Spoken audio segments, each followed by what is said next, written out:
Hey guys, real quick, we just want to say we had a guest on. He's been on before. We appreciate him coming on the show. He made a couple statements about Jesus, Mother Mary, that we don't necessarily agree with. However, the show has and always will be, we allow the guests to express their views and their opinions. Now, some of you might have been like, hey Sam, push back, go hard. I don't think it would have gone well, and I don't think it would have been at all interesting or entertaining. So, that's the show. It's kind of like when you watch Art Bell. He let people say what they wanted to say and let the listeners decide whether they fake the fun kind of nasty dunk. So just wanted to get that out before. Enjoy the show. All right, guys, welcome to Tinfoil Hat live from the Wise Wolf Gold and Silver. That's right, Wolfpack Gold adjacent studios. Just go to samtripoli.gold, use the promo code tinfoil, and you too can get in on the Precious Metals game for as little as $50 a month, sent right to your door. Winning. Very excited to have this gentleman back. This guest has been on before. He blew our minds. He's a conspiracy researcher. I'm proud to welcome back to the show Ari Asulin. How are you, buddy? Doing great. Glad to be back. Ari, always a pleasure to talk to you. You're a grown-ass man doing grown-ass shit. I love it. Ari, for those who weren't familiar with your last appearance, can you tell us a little bit about yourself and where our listeners can find you? Yeah, I run a conspiracy repository called Paradigm Threat that basically tries to research every conspiracy I've ever heard of, get down to the nitty-gritty, and come up with some reasonable conclusions about everything. And so you can find me on paradigmthreat.net, essentially. That seems like a very big task. Yeah, a lot of stuff out there, isn't there? Oh my God, buddy. Are you on Twitter? Are you on Instagram? Do you have any of those things? Yeah, on Facebook and Instagram are the least banned places I'm at, yeah. Yeah, welcome to the dance, buddy. I mean, it's just ridiculous at this point. Yeah, it's only gotten worse. It's it's only gotten worse, and like everyone thought the Republicans are going to stop it. They don't want you talking either. Not yet. Not yet. All right, Ari. So thanks for coming back on. We missed you, buddy. Glad you're back. Where do you want to start? Well, I guess I can go over my timeline project. Let's do it. The new thing that I essentially have been working on since I was on last. And last time I was on, 2022, I think, I was talking about just one article I had on my website, which was just growing really large. And I started coming up with a basic timeline of the history of the Earth, starting from the first memory all the way till modern day. Yes. And I only realized that I could do this because I found other timelines that I felt can literally be put together like puzzle pieces. And the most significant ones are the New Chronology by Fomenko, and that's the whole Russian version of history. Yeah. Where although the state does not sponsor it, they're very happy when he talks about old Russian kingdoms and stuff being the source of a lot of art and literature and languages in the in the West. And do you think that to be true? Do you think that it seems to be, even though we've had people come on saying that, Putin is the banker for the Rothschilds, he hides a lot of their wealth in Russian banks, and there's some weird connections between Putin and Zelensky and what the new Israel and all that stuff. What is your thoughts on Russia? Well, essentially, I think almost all world conflict can be brought down to whether or not somebody's serving the interests of human sovereignty or the interests of, what we've come to call the deep state, the New World Order, the Great Reset, and every other. The Babylonians, the Phoenicians. Right. See, like those terms, for example, represent ancient civilizations which had their own problems, internal struggles between monotheism, polytheism, which got really bloody. And that whole time, it was just comes down to that one thing again. Are we all going to worship the center in a centralized, organized system of government, top down kind of thing, our whole planet, or are we going to be more spread out, like flowers and trees? And that was the great conflict of this planet from the very beginning up until right now. And right now, you see people saying, in the West, do it America's way, and in the East and South, and the global South that's emerging, we're saying we're trying to do it without the West. We're trying to do it by ourselves. And then this war is breaking out, right? So essentially, it doesn't really come down to which country is the most evil. Every country has the same problem. they're all being consolidated by the great New World Order and ordered into a giant world war, scale war. Yes. And so, with my timeline, I basically, and I have one more piece of background. I'm a programmer. I'm not a historian, and everything I do in my job has always been based on what works. Libraries that work, libraries that don't. And functionality, techniques, and all of it's causality based. And so, when it comes to history, it has nothing to do with who you trust more, what kind of faith you have in various figureheads and in history or time periods. No, it comes down to the reoccurring themes over and over and over. Like this great war we're in right now, World War III, a lot of people are calling it. Is it not the same as World War II and 1 and 1812? A lot of people think so, that there's just way similarities. Even with my bot cross-referencing, I know the bots tend to agree with us a lot, but in this one, the bot totally got what I was saying. If you look at World War I, triggered by Sarajevo, assassination by terrorists, fight between Muslims and Christians, which only spiraled out of control to this day, got only worse. And in World War II, you got a figurehead, Hitler, he's the one to blame for all of it. And he should have attacked England, like Napoleon should have attacked England, but he decided to take his entire army into Russia. Ari, you're going there. I love it. Let's go, buddy. I'm all about this theory, dude. Yeah, you asked me about Russia. Yeah, so it's like, how many times did we do this? Well, 1812, all of Europe attacked Russia. 1914 to 18, the whole West allied in a entangled alliance, which more or less tore Russia to pieces and made it into just the little vassal states we know today, like Prussia and all these other variants, which claim their own history, their own everything, and even language at some point. And then the point was in World War III that we're in right now, it's almost like the deep state learned the lessons of the first two. It's like we need a religious trigger and we need a figurehead to blame for all of it. So Zelensky's been compared to Hitler over and over and over because both of them came from obscurity, willing to take a lot of blame for themselves, on their reputation alone, even though they're constantly challenged by their own, cabinets and stuff. And like I said, in certain inexplicable decisions, like the Napoleonic attitude to go and attack Russia when all three of those people I just mentioned all claimed that the West and England were actually the real enemies at first, riled up the people and got a lot of people interested in all the kind of, political, what's the word? His rise to politics essentially was accusing everyone of espionage from Russia to the West and everything. But in the end, he allies with the West and attacks Russia. Yep. My point is that in World War III, the deep state tried to do everything they learned from World War II and 1. It's just right there in the, and the only reason not to see it that way, honestly, I mean, I'm not biased here towards Russia or anything.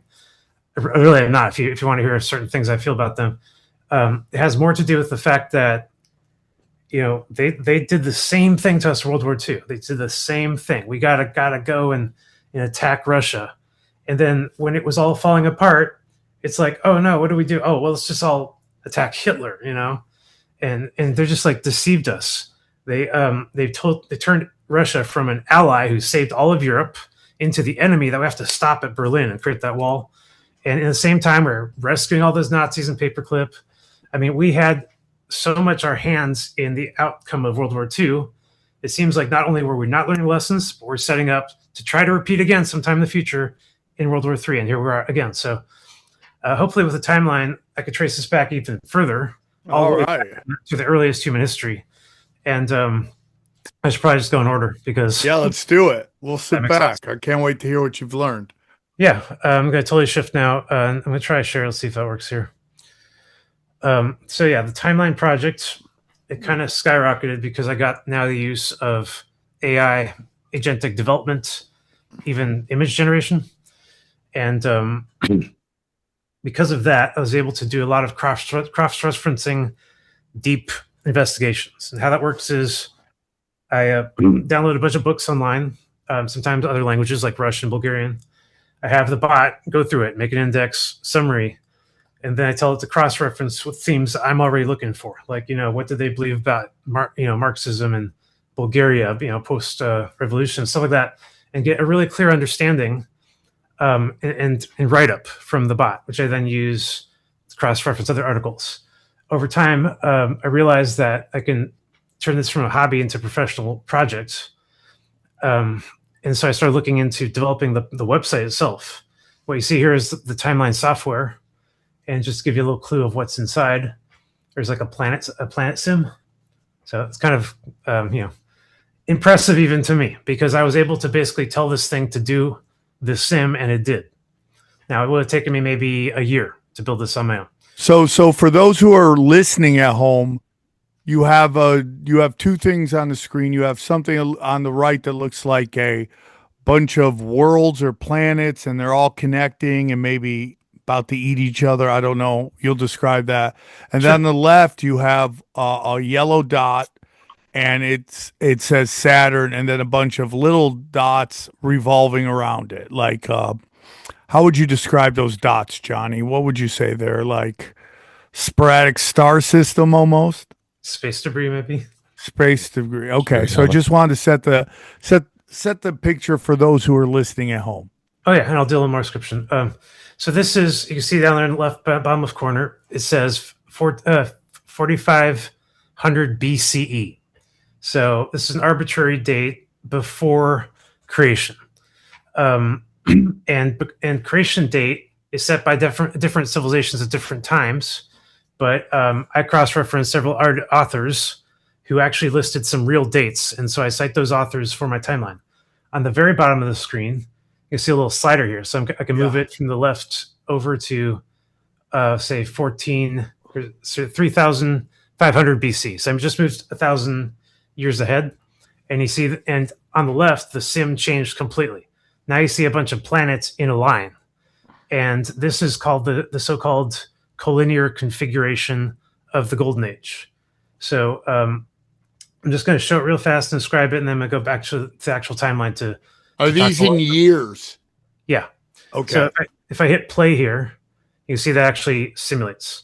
Now, it looks kind of weird. It looks like a clock, right? It looks like all the planets are in a line, and they're sort of pointing like a clock hand in all directions, making 1 year, one giant rotation. On the top right, there's a tiny little visionary 3D projection from Earth of what the North looks like. And on the bottom, you see the southern planets, the South Pole. This is completely I just built this. It's not really all that fleshed out. But you see what I'm kind of going for. I'm making the simulation for what all those crazy icons from the BC era could have possibly meant. These are Saturnian icons. A lot of them had to do with this collinear configuration, where from Earth you basically see Mars and Venus and Saturn up in the sky, and Venus constantly made different shapes. So I wanted the sim to basically show people where in history the planets look like what. So I'm going to show this one for the Golden Age, and then if I move another 1,000 years ahead, I get to the Dark Ages, and this one's like a wacky configuration. You see 5 planets themselves in a circle rotating in their own around the sun. So the little orbit is orbiting around the sun itself. So it's kind of hard to describe, and it's kind of hard to. So you're saying that the planet's movement in this model, they changed their orbit. Yeah, I'm saying they jumped significantly, big jumps. Whoa. And the jumps are identical to atomic physics, where in atomic physics, electrons do not, get between the layers. They jump from one energy layer to another. So the energy layer jump is always caused by an external force. That's basic physics. And in the planets, the same thing. If you're jumping from a high energy collinear configuration into a period where the planets become unstable and can't sustain that anymore, then they break into something new. They break into a nonlinear configuration. And then eventually, into modern times, not rendering. You can kind of see where it's supposed to render. Yeah, it's fine. It's fine. So yeah, I've got a lot of glitches in there. And now I'm just going to go back to the main timeline because this will be a lot more easy to explain if I look at it from here. So, on the left there, you see all the dates, which I find significant to causality. These are dates when the calendar changed or there was a known event in literature that corresponds, like the Exodus date. That was one that everyone saw, in different parts of the planet. They just had different, versions of it because, there some places got really cold, some places got really hot, stuff like that. The Exodus story, for example, after the Israelites get to the Promised Land, they go to war and they battle all these kings, and the sun stops for Joshua in the sky. So their version over there in that part of the planet, in the northern hemisphere, the Abrahamic religions sort of remembered the sun stopping and the forest burning. But on other parts of the planet, they remembered 200 years of cold. So that's my point, is that Whoa. a lot of civilizations remember a lot of different dates, different times, but certain ones correlate to certain events. And those events, according to Janot Cook, one of the main authors I use, is he listed the timeline of the most significant events, the ones that caused the calendar jumps. So let me get into the authors real fast. Let's see. Now I'll skip all that. Let's go into it. Since I have talked about this before, I'll just go over the timeline in sequence, and I get to the parts that I know I haven't talked about in the past, because some really cool stuff that I've researched recently. So let me ask you something before we move on. Yeah. In your model with the rotating planets, it looked like we lost some planets at some point.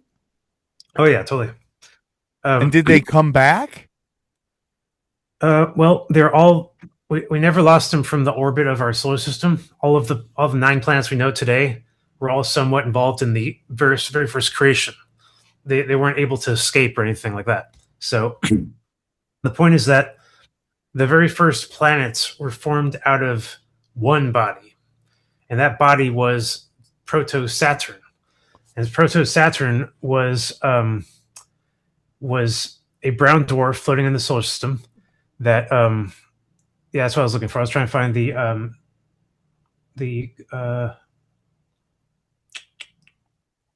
don't know Mount timeline here, huh? Cosmic life cycle. That's it. Okay, perfect. So the cosmic life cycle, which I've only really ever heard Wall Thornhill talk about, this is more or less unsupported science, is how our solar system here really cycles. Big Bang is not something that creates the universe. In this cycle, Big Bang is a periodic event when all the planets die out from a solar system, and new planets are formed. So usually they're formed in a colossal bright light, which is remembered by every civilization as the creation event, let there be light, and so forth. How it works is when all the previous planets in our solar system die, they disintegrate outside our solar system. Apparently, they have no way of staying together without a magnetic field. Our sun then exists by itself with nothing in it, and it's constantly spitting out little planets. It's forming them, spitting them out. We had this video of it in 2012 with this giant thing coming out of our sun. Everyone debated over what it was. That's an example. It happens a lot. Oh, really? Yeah.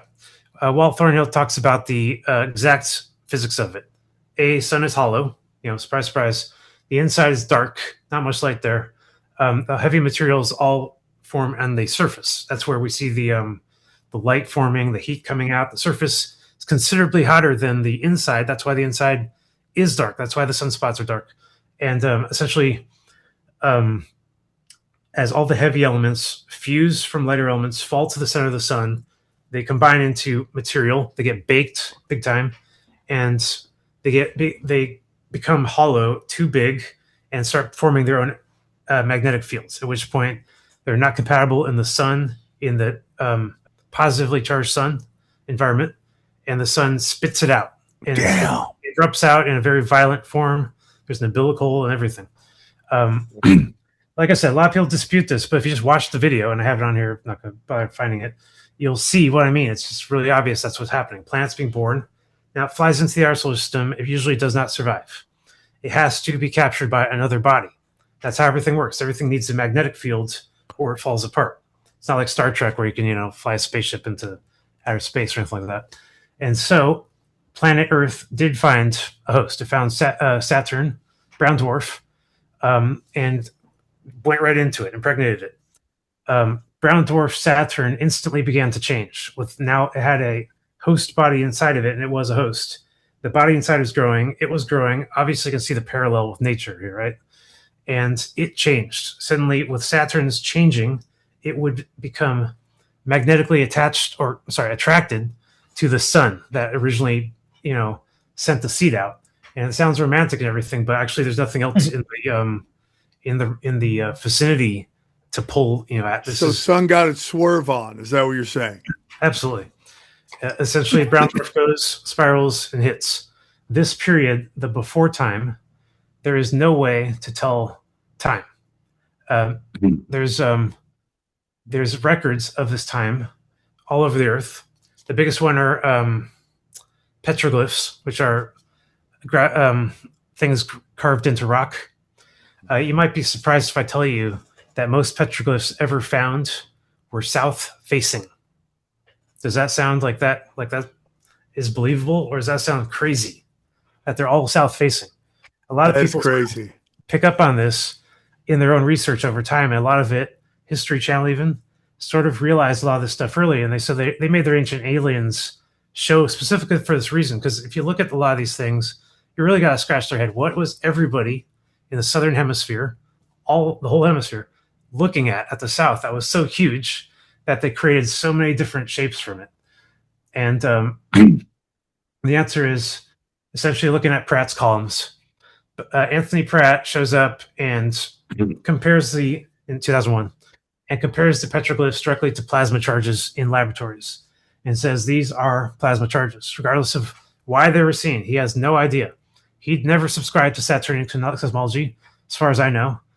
And on the other hand, the David Talbot people never really accepted him either. They removed him from their website apparently.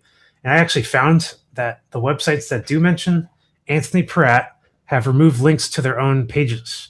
I have a little article on my evidence of that. I downloaded the whole website. I see that they removed evidence to his 3 PDFs. Why would they do that? Somebody's going through and changing. You're saying they go into other people's websites and remove shit? Yeah. Bro. Just links so that no one finds it, but the files are still there. I've said this before. I used to rip videos about 10 years ago. I was ripping videos, and then one day I go to the folder where all the videos are, and none of them have audio on them. All the audio's gone. And it's the weirdest fucking shit I've ever seen. And I just really do believe someone got into my computer and ripped the audios off of those videos and just put them right back. Johnny, do you remember me telling you that a long time ago? I totally believe you. Is there any software that could do that, Johnny?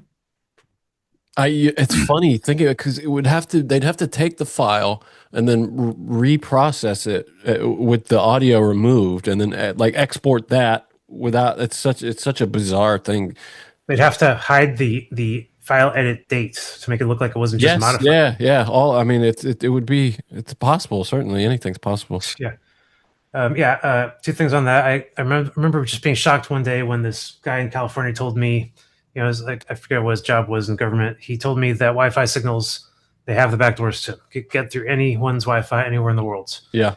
I also remember the Core movie, where one of the plots was the programmer has exactly that, a virus he called Voodoo. It's the most powerful virus in the world. Goes into people's files, makes tiny little cuts. They'll never see it. They'll never know there was a virus. Doesn't show up on any scanners because it doesn't do any damage. So if the movies predictably program us to believe that's consciousness, I'm just going to say, yeah, it probably does. I wouldn't doubt it. It was all the Pizzagate stuff. It was all that stuff that I was saving, and the audio, and that. You would just think it would be easier to just chew it up, just to garble it, or that would give it away. Render it unopenable or something, rather than. Yeah, they want to make it look like a server mistake. Actually, like you just didn't export it. Yeah, the software I used to rip it had some kind of expiration date, and the audio just disintegrated. And it's also about making you feel crazy and gaslighting you. Bingo. Thinking that you're a nuts person. If they can. Absolutely. Yeah. And nothing but that. That's crazy. They go into your website and take down files. That is so nuts to me. Oh, I can tell you how to fight that, by the way. I mean, I'm computer retarded. I'm just yeah. yeah. What's that? They deleted my entire GitHub account recently. It really put me up against the wall with this kind of thing. So I could tell you exactly how I'm planning to fight that kind of thing. It's unbeatable too.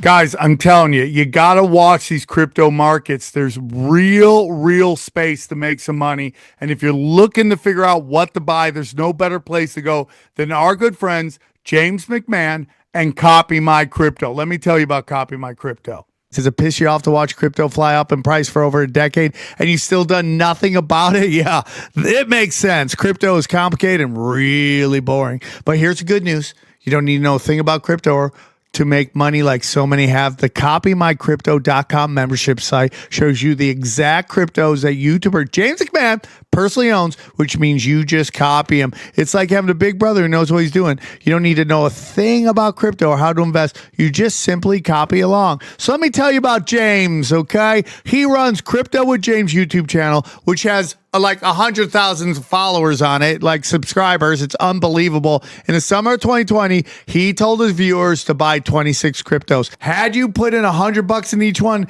it went on to be worth over $123,000. Of the 26 cryptos, his top pick of the year, the one he singled out, called Phantom, went up 692 times from when he said, okay? That one call alone retired a number of people, including guys in their 20s and 30s. Remember, this is public knowledge. You can go on YouTube and verify this yourself. So if you'd like to join the over 3,000 members who copy James, then pause what you're doing and head right over to copymycrypto.com/TFH. That's copymycrypto.com/TFH. That's TFH. You'll not only find proof of everything I've said, but our viewers get full access for just $1. Okay? Yes, you missed out on Bitcoin. That's fine. You can even get a little piece, but don't even worry about that. But there's over 2 million other cryptos. Do you really think you've missed out on all of them? Guys, don't waste any more time, okay? Go to the site and read it for yourself. Once again, that's copymycrypto.com/tinfoil hat. It's ending money worries for so many. It just may do the same for you. And we thank him for sponsoring the show. This time of year always makes me rethink what's in my closet. I'm trying to keep fewer things, but better ones. Pieces that are well made and easy to wear all the time. That's why I keep coming back to Quince. The fabrics feel elevated, the fits are thoughtful, and the prices actually make sense. Quince makes high-quality, everyday essentials using premium materials like 100% European linen and their insanely soft flow-knit activewear fabric. Their men's linen pants and shirts are lightweight, breathable, and comfortable, basically the perfect layer for spring. And their pants strike the right balance between laid back and refined, so you look put together without trying too hard. Speaking of that flow-knit activewear, it's moisture wicking, anti-odor, and soft enough that you'll actually want to wear it all day long. The best part is that their prices are 50 to 60% less than similar brands. How's that possible, you're asking? Well, Quince works directly with ethical factories and cuts out the middlemen. We hate middlemen around here. We hate middlemen. 100%. So you're paying for quality, not brand markup. Everything is designed to last and make getting dressed easy. What do you have a favorite piece from Quince, Sam? I have these socks, these cashmere socks that are the best thing I've ever bought. You've never felt such soft socks. I love a good sock, dude. Oh, I love unreal, it. bro. I love it. I love it, dude. I love their jeans, their loafers. I love it, dude. Refresh your wardrobe with Quince. Go to quince.com/tinfoil hat for free shipping and 365-day returns. Now available in Canada too. Go to quince.com/tinfoil hat for free shipping and 365-day returns. Quince.com/tinfoil hat. And we thank them for sponsoring our show. So I was talking about the before time. I said that there was no way to tell time back then. Totally true, because there was no sense of rotation. There's no way to see the stars. There's just no way to do anything time-wise. The first real timekeeping started with 4077 BC, which is sort of the agreed date that everyone has for the first creation. When the light showed up, Saturn and the sun connected, huge bright light of transferring energy. Saturn outer shell explodes, rips into 3 different pieces: Jupiter, Venus, Uranus, and Neptune. I guess that's 4 pieces, and Earth, the one rock, starts breaking into a top and a bottom, where the top is this tiny little planet forming that we know today as Mars. But back then it looked very different. It was much bigger, and it had a giant shell that kept breaking up and reforming, breaking up and coming down to the Earth and attacking the Earth occasionally in this giant contact. The most interesting official record I have of this, I can get into it in a second. They don't really have any real evidence on Saturnian cosmology. It's just like doesn't exist in literature.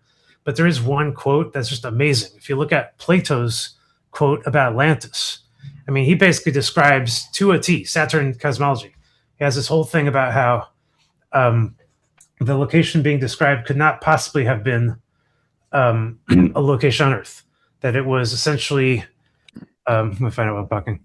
That he was talking about a location as big as the Earth. Dude, that shit's crazy, bro. Is this why you believe, or is this why they look at, they worship Saturn? Yeah. Totally. Whoa. Wow. All right, so yeah, I'm skipping a lot of stuff. The Saturnian cosmology, I'll give you a quick runaround. First, to start with Velikovsky, his book Worlds of Worlds and Collision came out in the 60s, blew everyone away. For some reason, Velikovsky did not mention Saturn anywhere in any of his books. And it was proven later that there was a unpublished manuscript in his book talking about basically that, the whole thing is Saturn. And if you read his book without Saturn, it sounds nuts. Like he has absolutely no reason to believe anything he says. That's weird. And then and Talbot shows up later, David Talbot, and he comes up with his book directly based on Velikovsky. And he's like, Velikovsky gave me this secret manuscript. It talks about Saturn. It all clicks for me.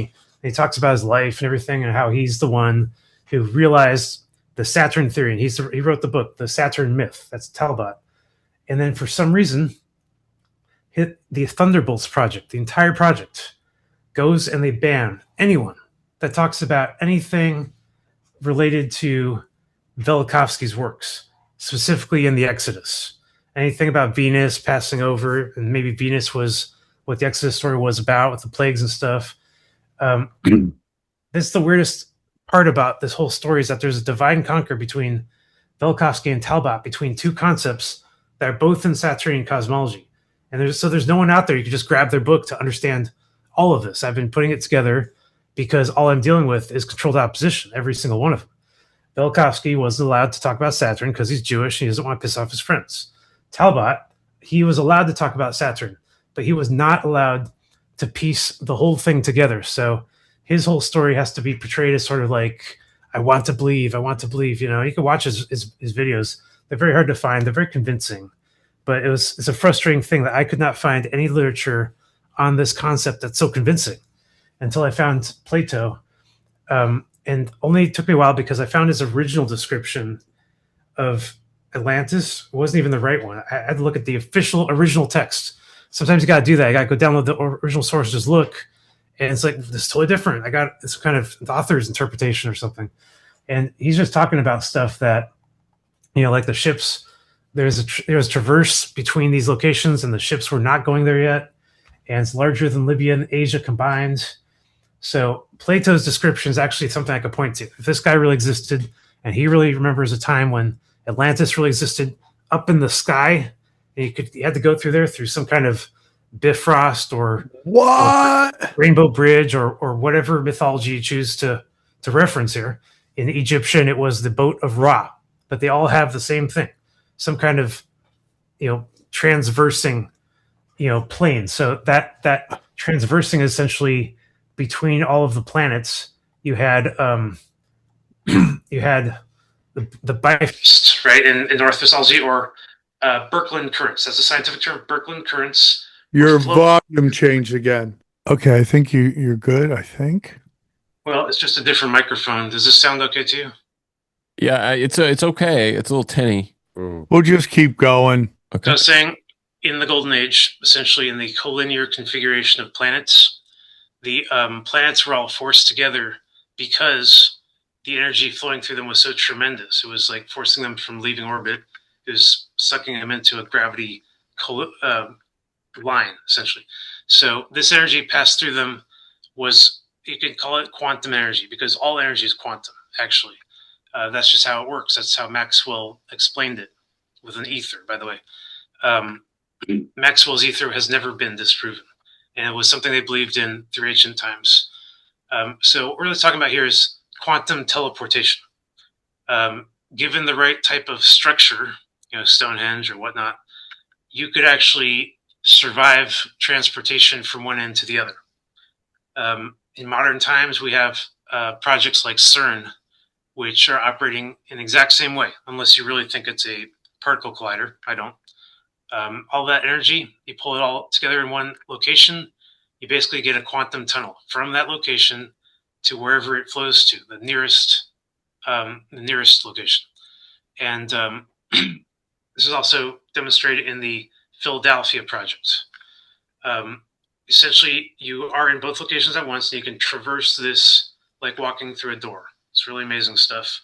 And like I said, it appears in literature, so we don't really have any reason to doubt it.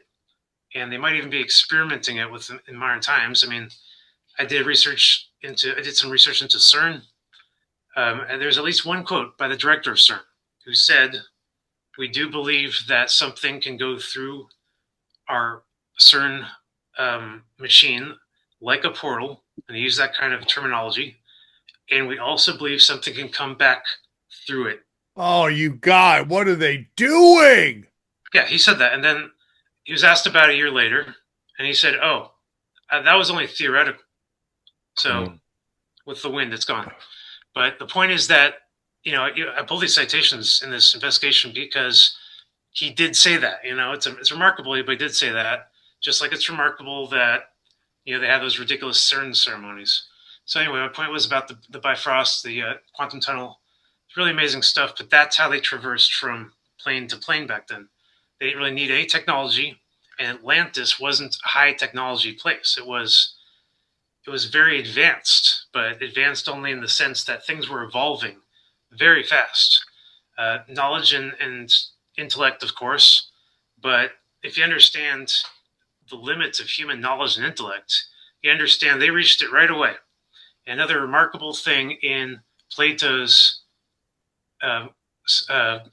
testimony was that he said that the leaders of Atlantis had actually attacked Asia and Europe, like they had an invasion, and he called them insolent for that reason, and for so many other reasons. I feel like there's actually a lot of demonstration that Atlanteans sort of believed that they were the shit. They were at the best location.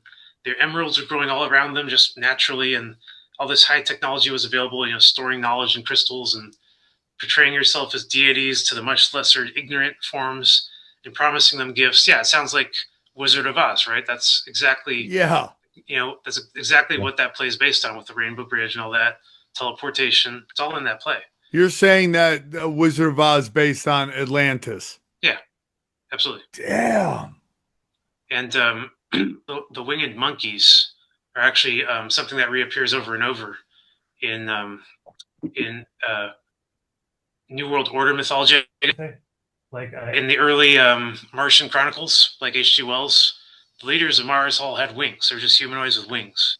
And it's suggested that that was considered the highest order of life, or the highest caste, or something like that, in Atlantis. So anyway, it all got into the play in one way or another. Granting of wishes is the big one. You go to Atlantis, and you believe that's a giant deity talking to you, granting you wishes, right, and stuff. But actually, it's a guy behind the curtain. And when Atlantis fell, which was totally natural, collinear configuration fell apart, these Atlanteans simply, they took it hard. They had their religion, believing they're the center of the world, knowledge. They called themselves the Tree of Knowledge, and And then they had to go underground where nobody would even listen to them. They lost all their authority, and the religion was falling apart. So, beginning in the Dark Ages, you see a lot of worship of the Golden Age.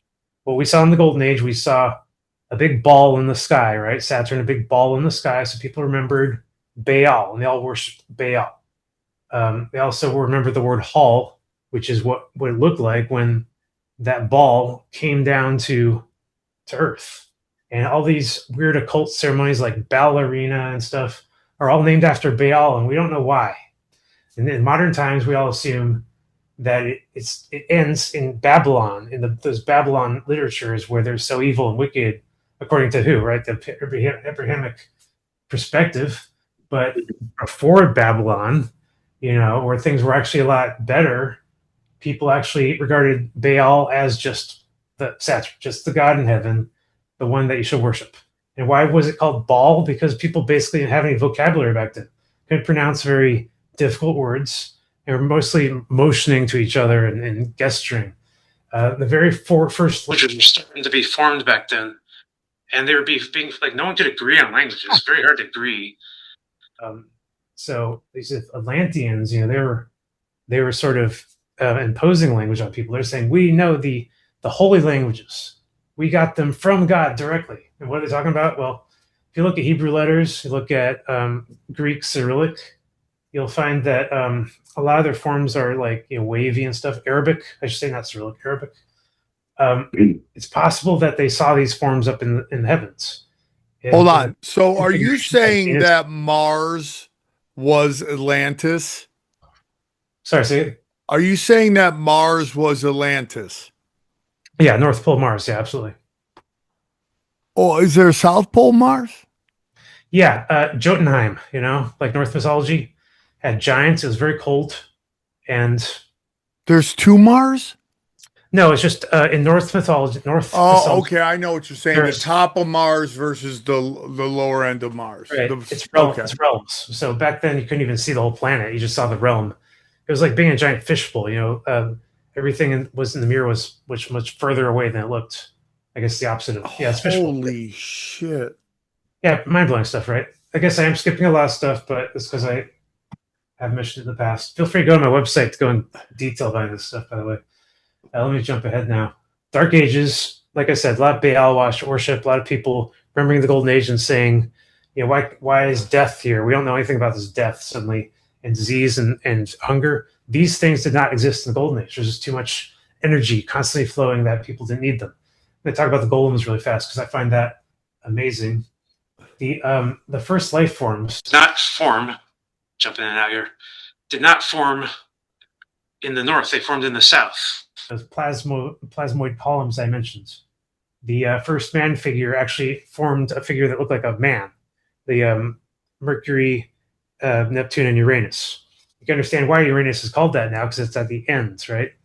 Are you saying they named a planet after a butthole? Yep. Or the opposite. The opposite. When science. They named our butthole after a planet? Yeah. But anatomy came much later. Yeah. Whoa, dude. Bottom, dude. Bottom. So I find the theory of the golems is kind of my theory, but it's not really. If you look into Jewish literature, you see the golems are discussed there, and it's supposed to be a magical thing. But this one rabbi figured it out with clay or something, and I say, what? If you compare the golem mythology in Judaism to the Muspelheim mythology in Norse and first man mythology in southern Central America, you will find the same story. A first man appeared in the sky, made of metal and liquid. And this metal man, this giant first man, took shapes, duck face, and 6 arms sometimes, and it drops of metal into the river on the ground. And the metal, instead of just fusing into a solid shape, it fused back into that man shape. And it's like they record all this, and they had no idea why this was happening. It took me a little bit to find a good reason. It's called scalar energy. Scalar energy is yet another thing that was banned in the 1920s by the Flexner Report and the Rockefeller influence. The government through this report to drop all research funding for all energy in the body, energy in the ether, energy at all. So that was the end of scalar energy research. But scalar energy possibly used in all this. Hold on a second. You're just going in and out. Yeah, I don't. Could you? Are you Should touching you just anything at log all with your off, body? log back in? Are you touching anything with your body when you're like moving your hands? Is there any like cable or Because anything? it goes related from to like normal like microphone to sounding like you're the resistance of a revolution. That's so funny. This is my luck. How about now? I disabled the other microphone. Yeah, that would be better. Oh, if you disable it, then yeah. But can you still hear us? Yep, no problem. Okay. Yeah, it's just the mic. It's not Yeah, it's going in and out. Okay. Yeah, All right. I'll get something new. I'll buy something new. All right. 3. All right, so 2. Okay. Scalar energy is very interesting. It's completely suppressed science. And it just simply says that giant scale energy affects tiny scale energy in the same way. The best analogy I have for this is if you punch a hole in a cardboard, you hold it up to the sky during an eclipse, the shadow shows the eclipse, the moon, right, covering the sun. This shouldn't really happen because Gaussian blur should block it out, but somehow it just comes out perfectly on the floor. So the same kind of thing is true with all energy, that energy at a scale forms energy at tiny scales. I'll give you another quick example here. All life, that's a good example, right? People think that life is formed from DNA blueprints. And if you look up a lot of articles on skepticism there, you'll find them. Both this century and last, you find plenty of authors saying no, DNA doesn't have that much info in it, and there's no demonstrable path from a single cell embryo using DNA into a full body. Just forget about it. That's not what's happening. And no one really replaced that with a better theory. So again, scalar energy, which just seems to fit almost all things that have anything to do with life, from planets to embryos, match this perfectly. It's not the DNA that's building you when you're being born. It's you're following the humanoid shape of your host. And every single life form does this, leading all the way back to the first creation of every animal during the Golden Age and prior to the Golden Age. That long period between 10,900 BC, totally estimate by Janot Cook, no way we could know that, to 4070 BC.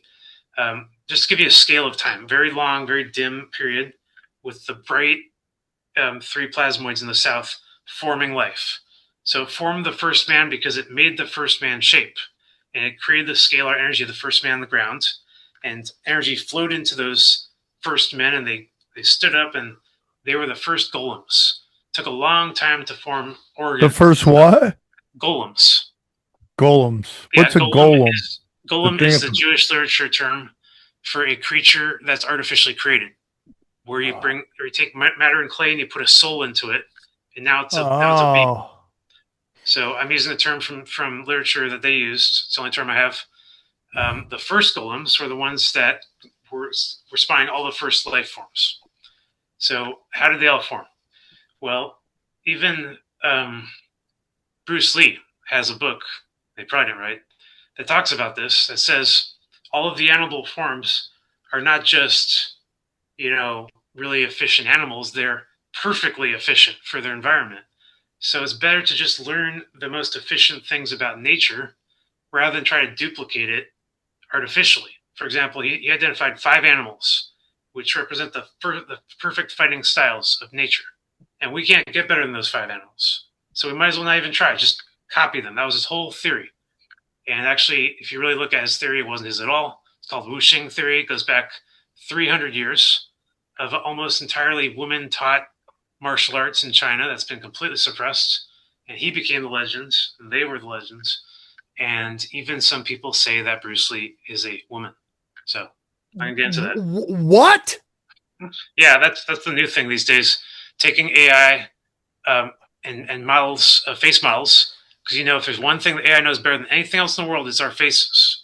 Over like 30 years of scanning us, right, and thinking, and so it knows our faces so well it can identify a birthed human, male or female. And apparently, people say there's no way to hide this. It's all in the face and it's all in the pelvis. And from there, you just grow, you can put as much estrogen as you want, but you're not going to be able to change your original skeletal shape. That's the argument there. So identifying all So these people he's a chick acting like a guy? Yeah, imagine how effective that would be if you start to think about it, just like the ball starts rolling. A guy who cannot be kicked in the balls, who isn't afraid of being hurt, Damn, who follows bombs, a crazy dropping suppressed lineage of women. Hey guys, listen. We all love our pets. We love our dogs. We love our dogs, but sometimes they start acting a little weird with itching, scratching, rubbing, licking paws, shake head, eat grass, have itchy ears, be prone to ear infections, get red rash, all that stuff, dude. Have diarrhea, poor digestion, everything slowing down. These aren't normal dog behaviors. These are actually signs of allergy, and that's why I want to tell you about our good friends at Better Wild Allergy Relief Soft Chews. Okay, let me tell you about Better Wild. Listen, I've been focusing a lot on my health lately, but then it hit me that I should probably be putting the same energy into my dog's health too. Okay, you'll start to notice weird behaviors. Like my dog is like itching and scratching and rubbing sometimes. Roger's slowing down and not wanting to play as much, and I go, listen, these are not normal dog behaviors. They really are actually signs of allergies, okay? What I've learned is that allergies in dogs often start in the gut when things get out of balance internally. It can show up everywhere and anywhere in issues with their skin, ears, digestion, and energy. Just like us, dogs need good bacteria to strengthen their gut health and calm an overactive immune system.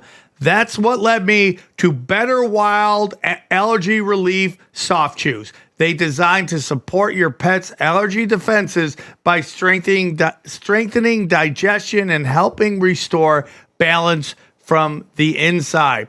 They're the first and only chews with ancestral advantage wolf probiotics and natural ingredients proven to help reduce itching and support gut immune and skin health, okay? So instead of just covering things up, you're actually supporting your dog at the source. And we all love our dogs, and we want them to be as healthy as they can be. And this is a great way.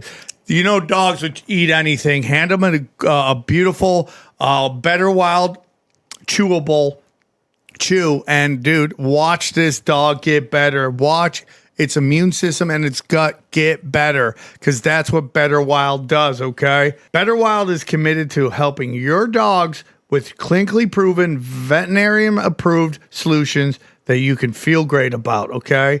Right now, Better Wild is offering our listeners up to 40% off your order at betterwild.com/tinfoil. That's betterwild.com/tinfoil for up to 40% off your order.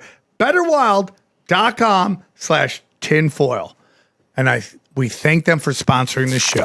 Yeah, this is a women-only martial artist that he was taught. This Wuxing stuff, women only. And if you don't believe me, look up his story, watch the movie. His own father dressed him as a girl for the beginning of his life. And there's no proof that he was ever a boy back then, because his birth record says he was a girl.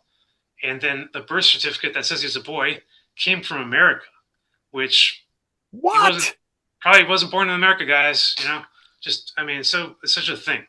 So, oh my God! You see how connected this is. Wuxing is connected to the 5 animals, also the 5 classic planets. I showed you the preview earlier, right? And it's right there in my book.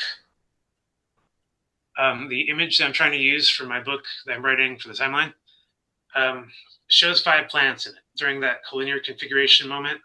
Now, the AI can't generate crap for me, so if anyone knows the artists out there, please send them my way. What I'm trying to demonstrate here is Earth is supposed to be the one on the bottom right, and on the top right is supposed to be Jupiter. Left top is Mars, and the left bottom is supposed to be Venus. Now, Venus and Mars were remembered as in constant cataclysm in the Dark Age.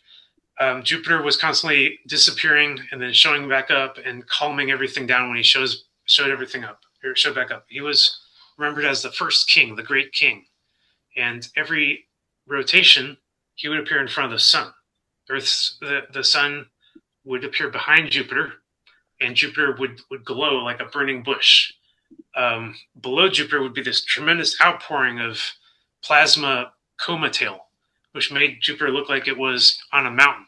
So in the Exodus story, essentially, Jupiter was remembered as the burning bush on the mountain, and the and essentially back then, what was remembered as the Egyptian Empire was worshiping Osiris, the triform god that was combined god.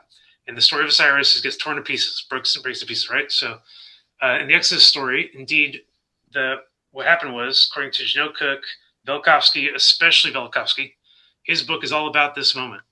He's redefining the Exodus. He places a date at 1500 BCE. I figure it's 1492 because I find that a significant date. He says that the comet Venus was spit out of Jupiter, just ejected out of Jupiter completely unexpectedly, because it had gained enough material within it to change its charge. It's the same old story. Popped out of Jupiter and crossed the sky. It created all these plagues and darkness. It was remembered as the angel of death. People in the Dark Ages were already giving sacrifices, so they took that moment to put up all their sacrifices and killed all the lambs and stuff, hoping to make this thing go away. It eventually did. But before it went away, like I said, it stopped the sky, for a second, actually stopped the sun in the sky and the moon too, according to the Old Testament. A couple authors talk about this moment. They say, yeah, sure, it's impossible for the Earth to stop rotating. No doubt about it. It's also impossible for a pole shift. That theory is whack. But if you look at a top, how it spins, a top can totally tilt in one direction and keep spinning. So the theory basically is that the Earth kept spinning, but was tilted North Pole towards Venus for a period of like 1.5 days or something. Moving on. After Venus left, Mars had a lot of close encounters with Earth. And during this period, Earth was forced to create all of its cathedrals. Not the pretty ones that came from the Russian Empire, but just any kind of, pyramid or structure that could resist lightning storms. Tremendous lightning storms were planet-wide. Whoa. Mostly 9 encounters where they saw it coming. They had a lot of time to prepare and stuff. I believe that there was a lot of cooperation between giants and smaller-sized humans, which were more prevalent back then. It wasn't all communism yet, one size and all that. And remember this story in Prometheus, because we remember in the sky that there was this guy who gave us technology, and that Jupiter, Zeus, was mad at him for it and said, I didn't want you to give humans technology, so I'm going to chain you to an albatross, and there's rock, and albatross will peck out your liver. So people noticed that the color of Mars is the same color as the liver, and they assumed that every time it broke up and recombined, that it was the albatross doing it, which could have been a plasma form or something, and that it would heal back every day. And that's the most remarkable part of the Prometheus story, is that it heals back every day, just to be ripped apart again. So all of that sort of coalesces into this moment of Mars contacts with Earth, last sort of creation event where Mars is reaching its final orbit, Earth is reaching its final orbit, Mars loses its outer shell completely. There's a breakaway civilization on Mars that has been there this whole time that cannot talk to us. And they have to recover from this event too. So what I think happened here was essentially this was the last date that the calendars changed. The last contact with Mars pushed the planets into their final orbits, and we get 365-day orbits after that. But then human history is just completely weird, with the modern history chronology being challenged for over 200 years now by many authors suggesting that the Catholic Church had all the records, and within their conflict with the Protestants, somebody lied about something, and we received what is known as the Scalagerian version of history, which got replicated and taught into all the major history books in the 20th, 19th, and 18th centuries, and became the history we know today. It's full of holes. It's full of contradictions. It's full of cynical conclusions of a human species that's constantly at war with itself, cannot learn from its own mistakes. And it's just a matter of time before a new empire rises and last one falls. So after reading Fomenko's New Chronology and finding out that he was so convinced that there is something wrong with every date past the 11th century, and there's something, and we have no idea what happened before that. He convinced me, I've read his books, that basically there's no reason for anyone to say that year zero is year zero. It's like, what year zero of what? What happened on year zero? Even back then, people did not say that that was when Christ was born. And it's not like that's a reason to reset the calendar anyway. I think you need something more like that movie, 2012, when they reset the calendar at the end of the movie. The world is flooded. You need something like that, right? So the original event, which everyone seems to have has something to do with the word Christ, but has nothing to do with the person, is probably just a misunderstanding of the word Christ. And the word Christ turns out has a major overlap with the indigenous religions that we would have found back then worldwide. The religion of the 11th century was not anything more than sun worship. It was all about sun worship. All the planets are gone. There's no reason to you can't see them anymore. People didn't. What do you mean they're gone? Well, they were in close proximity for a long time. Okay. And now there's tiny specks in the sky the size of stars. Some people might be able to notice them, but during this time, there weren't many telescopes, and people did not really care about astronomy. It's so crazy. I've heard before that Saturn was very close before. Yeah, exactly. And so Saturn, Kronos, eventually departs the scene, gets taken over by his son, who reigns for a while, and then he departs the scene. And even in the King Arthur story, you basically have all the gods and everything knowing their time is up. In the movie, they say so and stuff. The one God has come to drive out the many, right? That's what the quote was. So one God was not Christ, and it wasn't the invisible God Yahweh, which may actually interpret as Saturn. It was the sun. It was the most visible, most abundant, life-giving deity of them all. And back then, no one really disputed this. The whole problem was the Atlantean society was still there. They were underground, and they come back. They come out from the underground trying to convince everyone to listen to them, that their authority still matters. What they did was they created a temple in Jerusalem. So the sun basically is the new savior. It saved the world, and gave people fishes and bread, and healed the lepers, and all the things that the human Christ was later associated with. Velikovsky actually calls this out with Talbot. He actually wrote Talbot a letter and said, "I cannot believe that you erased sun from mythology. Sun has to be a central figure in mythology." And I'm not talking about Saturn's sun. Yes, there's a confusion. That was called sun first, and Ra and Egyptian stuff. But Velikovsky says you should still not cut out the actual sun from mythology. It deserves a part. Even in Greek mythology and Roman mythology, the actual Earth sun exists too. So for some reason, all of the religions since this period absolutely did redact polytheistic sun worship completely.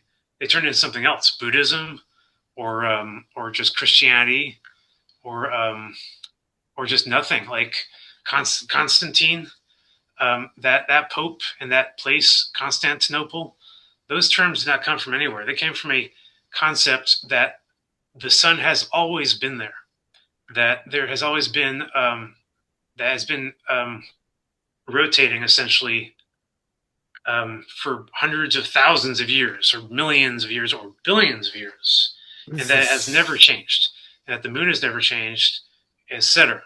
This was very convincing, very convincing at the time, to dismiss all of the old mythologies and replace all that deity worship with human worship, with a lot of people claiming that they were priests and kings and stuff at the time, and saying that, and everyone's saying, well, since when? And they're like, well, since millions of years. They kept extending their timeline as much as they could because it gave them authority.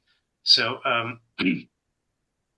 Christianity did not come out of any sort of agreeing on anything. It wasn't like people coming together and saying, we agree that God sent his only son, and we recognize him and we killed him, and now we're forming Christianity. That's not what happens. Christianity forms out of two specific different sects that were at war with each other since the get-go, since before Christ showed up on the scene, and into modern day today. And I can describe exactly where they're fighting right now. These two sects are monotheism and everyone else. So everyone else includes all the people that didn't really fit into the whole vision of the deep state back then, which was enslave all the beasts and the giants and everything, and rule the small people that don't have hair on their bodies because they need to live indoors. They're subjected to usury, and we want them to believe in essentially a fairy tale religion of an invisible God that they have to worship every single day. Whoa. So you can just tell that this was not something that was easy to convince people of. And the reason I say that is because it seems that this story is the most fought over right now, big time fought over. If I told you, if I told you Americans in the last 2 years of our Ukraine support, that most Ukrainians, including most of their churches, believe that Christ was born in Crimea, they wouldn't believe me. They'd say, no, they're Christians. They believe Christ was born in Bethlehem in the Middle East, No, we're fighting on the behalf of these guys against another sect of Christianity in Greek Orthodox or Russian Orthodox. And they both call themselves Christians right then and there. So this has been happening for a long time. I traced it throughout history. It started all at the beginning with the Christ story. And the problem is we have this whole other version of the Christ story. First of all, he starts out in the 11th century, not 1st century. This comes out of the new chronology. And of course, Fomenko says Christ is one of ours, come from Russia, and all the Westerners dismissed him for that reason, because everyone's so sure that Christ comes from Middle East. There's no evidence of any kind of civilization there that depicting what this Roman Empire was supposed to be. But anyway, the biggest questions are like, what about the Harry Mary? Harry Mary. I mean, that's just she Armenian, dude. What is it? Bigfoot. Is she Armenian? Exactly. That's a good question, right? And yeah, that's sort of the region in Turkey. Absolutely. Oh shit! And but the point is that not only is the Harry Mary paintings, not only do they exist, not only do they represent a giant contradiction in the New Testament narrative, but the New Testament confirms this happens. You can look at it. There's a weird part in the New Testament. Mary, after giving birth to Christ, she goes insane, and she travels all the way to Egypt somehow. She goes off into the wilderness of Egypt and bears no clothes and just lives in the bushes for like years. This is something that even Westerners have accepted to be true. So the only difference is that they don't accept that she was hairy, even though it says she was in the New Testament in the Western version, King James Bible. And they say, no, she's wearing leaves. That's what they all say. The interpreter says she's wearing leaves. Okay, fine. But you know what? There's such a huge problem with the story, because if Fomenko says that the story was actually in a different region, we have every reason to believe that the story itself is compromised. There's a lot of other stuff going on here that it's not just about the fact that he was born in Crimea. It's about what happened in Crimea. Crimea was the first Jerusalem. And how do we know that? Because that is where essentially the conflict first turned to war, to bloodshed. And because one side of the conflict lost, they choose not to remember it as having happened at all. Let me know if we're short on time or anything like that. I watch time. No, this is interesting. Definitely. So what I think happened here, since Fomenko clearly describes the Trojan War and the First Crusade, or one of the first Children's Crusade, as the same event, he basically if he's including the Iliad, then I can cite the Iliad, and the Iliad says, hey, there's some giants involved in that battle. I mean, we might not interpret it that way in the movies, but they say so in the books. They say these races come from Mars. They say so in the Iliad, and as a result, they're fighting in the great battles. And two of the great giants fought each other, Hector and I forget who. Someone from Mars was named Hector. No, that's just a Greek redacted version of the Iliad. Okay. The Iliad itself is sort of written in sort of a spurious way. It's not a legit document. But my point is that if I'm allowed to cite it, then I can say, I'm going to take it literally. They're talking about those giants in the battle. They were human giants. They're fighting the First Crusade. So the First Crusade was all about giants. It had nothing to do with, skip that for now. It had nothing to do with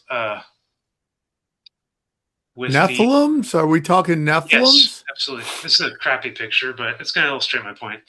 The Nephilim, or Nephites in the Book of Mormon, were simply just giant humans. You can say that they're magical or whatnot, it's fine, but I don't need to believe that because I know exactly where they came from. Where did they come from?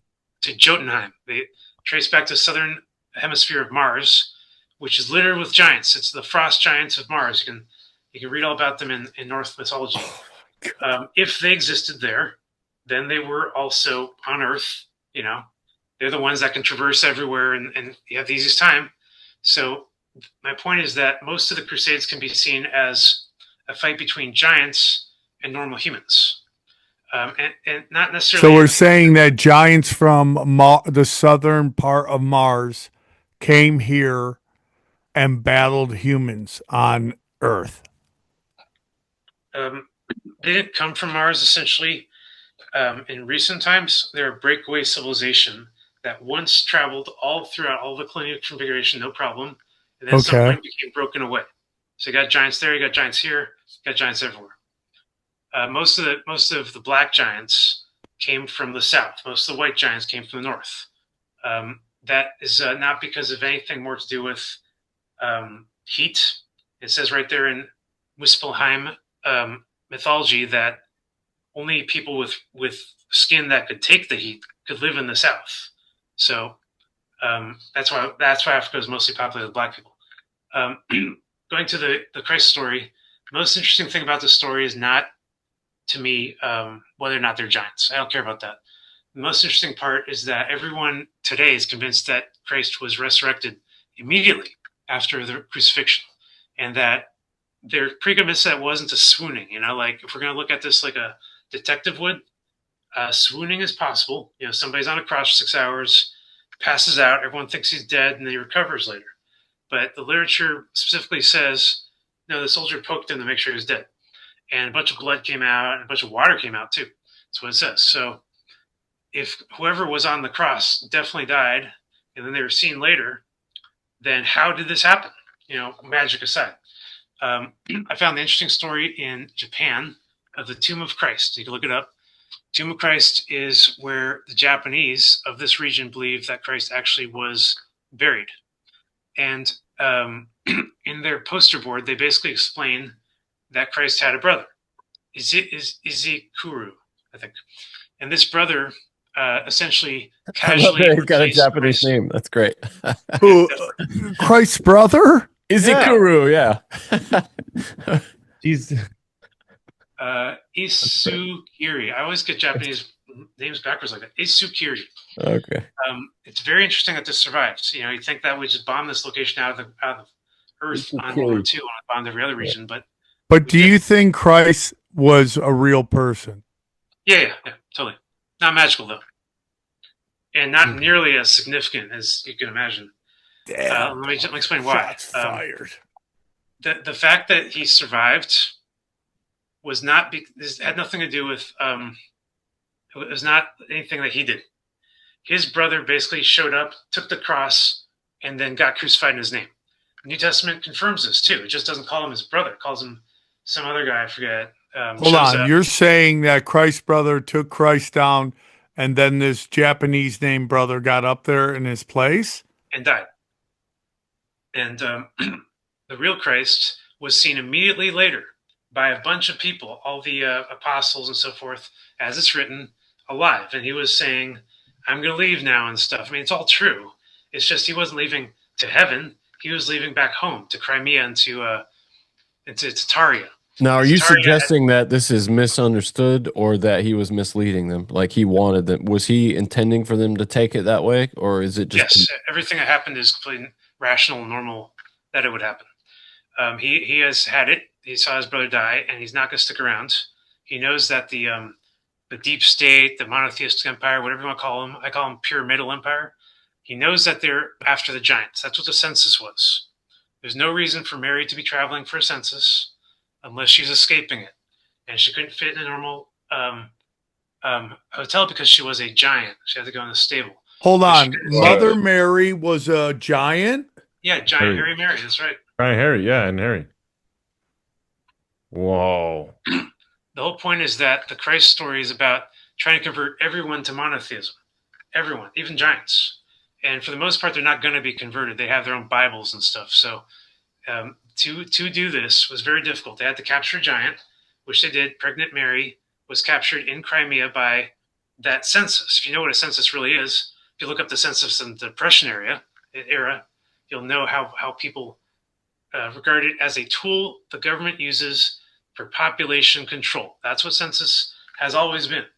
And they're just identifying as many giants as were out there so they can take them out. So Mary was captured, Christ was born. A lot of people were convinced if we baptize this giant and we train him, he can. Was Christ a giant? Yeah, he started kind of like normal size and just grew really large. There's this really, really funny crossover with that Princess Bride story. If you look at the book, Andre the Giant is completely based on the real Christ. He's a giant. He was born in Turkey.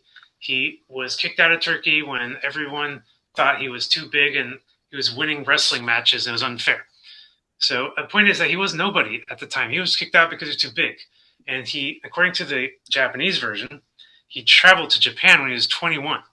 So he's still pretty young when he learned all of the stuff they apparently learned from Japanese culture. That's where he got it all from. And a lot of people identify that, Japanese culture seems to have this weird parallelism with Christianity. They have everything in it that makes Christianity good without the Christianity, and we don't. Like over here in the West, we're devoid of it. But anyway, that's because there's a source there that he spent 10 years learning divinity in Japanese tradition, came back to Istanbul, and tried to teach it there. He already had a huge following of people, normal size and stuff, that would listen to him speaking from a hill. You can hear a giant from a hill. You can't hear a normal human from a hill. But eventually, the deep state said, okay, got a problem. Got to do something about him. And they planned the crucifixion trap, which was a trap because they invited him to dinner, right? Passover of the comet Venus. Everyone celebrated that Passover. And they just arrested him instead. And the point is that there was two of them, and both of them had the knowledge of the Japanese tradition. So only one of them needed to survive. And the one that did survive took their entire congregation with them. The deep state, able to... Are we still looking at this, or are you going to take this down so we can see? Is this still pertinent to the Japanese Christ thing right here? Oh, okay, so yeah, okay. Go ahead. Okay, so Trojan War essentially, I think I'm missing some things here, essentially was fought in revenge for the crucifixion. Fomenko makes this real clear. There's no reason for a 1,000-year gap before a bunch of people start Crusades. That doesn't make sense, but it does make sense if it's only 10 years. And so by crucifying Christ, Istanbul was saying, hey, we're challenging all you giants, come at us. Istanbul was built right there on the river with a giant wall, 3 walls. They were looking for a fight. And the first waves that came at them were just slaughtered and they were taking themselves as slaves. This is remembered as the Children's Crusade. You can look it up. A bunch of children form an infantry, and they just march into this region that totally is hostile. So the story as it exists today makes no sense. But if you understand the term infantry came from infants, not from us-sized infants, but from giant human infants, which at a very young age, 10 years old, 20 years old, were ready for battle, big-time battle. And another example, guerrilla warfare. That came from the terminology of guerrillas, which long before it became a racist term by the British, it actually could have possibly meant a type of warfare fought by giants. So I better jump ahead if I'm going to get to any of that. So do you think Tartaria was real? Oh, yeah, totally. So Tartaria, the second golden age, essentially was created entirely by this major backfiring of the deep state's plans to come out and form a monotheistic religion. It just did not work. Crusades took out Istanbul, pillaged everything, grabbed a lot of their secrets. But it turns out that a lot of the secrets were already known by some of the people like Christ, who was taught a lot of those secrets. He was brought into that entire religion. So when it came time to take out that religion and form a new one, they had everything they needed. They had knowledge of masonry and smelting of metal and all kinds of stuff. So they formed like the first Masons, based on Christ, all based on his life, 33 years and all that. Now Christ himself goes away after the years 33. He's done with all this stuff. He saw what happened to his brother and retires in Japan. He lives there as a rice farmer or something. He doesn't actually have much to do with Tartaria. Tartaria is founded by his followers, who took everything he said and everything that they also knew from Japan, because Japan's part of Tartaria, right? And they just formed this entire empire. Empire had everything in it, Olympics, and they're spreading technology throughout Europe. They eventually reached the Americas. They built all of the major monuments that we see in the world today that we don't know how the hell they were built. They had concrete back then, so pyramids and stuff are built of concrete. They're not built of anything. You don't have to like carve giant rocks out of the desert and drag them or anything like that. Weird. I got this picture here of 1380. This is the Battle of Kulikovo. It was a very significant event. Fomenko points out was the defeat of royal Christianity, the one that leads back to Christ, that formed the Tartarian Empire. Only within about 150 years, it had such a schism within it between the small humans, large humans, between the court and the outsiders, the generals, between the monotheists and the polytheists, big time. And the monotheists were starting to win. So it all came down to this one moment. The monotheists built all these castles in Europe where they could be safe from giants. And they're starting a genocide, pushing it east. The giants finally rallied and said, okay, that's it. We're gonna fight you guys in the open battlefields. But the humans had already developed cannon technology by then. The cannon technology was known as marathon technology. It was the Battle of Marathon that Kulikovo is known in modern days. That's what everyone calls it. And I do believe that the significance of the word marathon meant that you had people manning cannons 24 hours a day, refueling them and firing at all strongholds, wearing down the enemy. Completely new type of battle that no one's seen before. And this did mean the end of the giants having reign over the empire. All their books and everything would become smaller. This picture I got from the Extraordinary Black Book, which came much later, but depicts a time when people pretty much started hunting giants, and the literature changed to becoming stuff like Jack the Giant Killer and David versus Goliath, and every story started bending in this direction that giants were evil and had to go, even to the point that the Israelites had to receive Israel by defeating all kinds of giants. If you look in the Old Testament, it's all about killing these much larger humans in order to take the promised land. So that's my point, is that were giants the bad guys, or we were the bad guys? Well, I would say anyone that's willing to commit genocide against anyone is the bad guy. And okay, so we genocided the giants. Right. It's just like in Fifth Element, that when what's the name says evil only begets evil.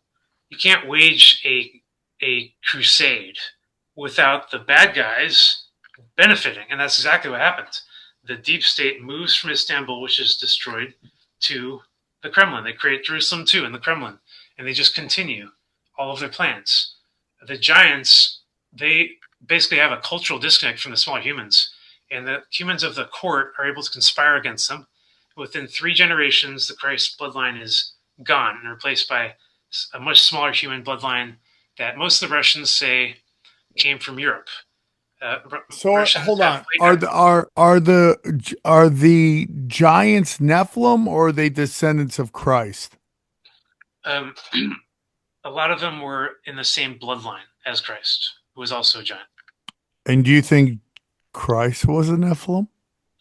Well, that word sort of got lost in mysticism, but I believe that that's just a term for giant humans. Okay.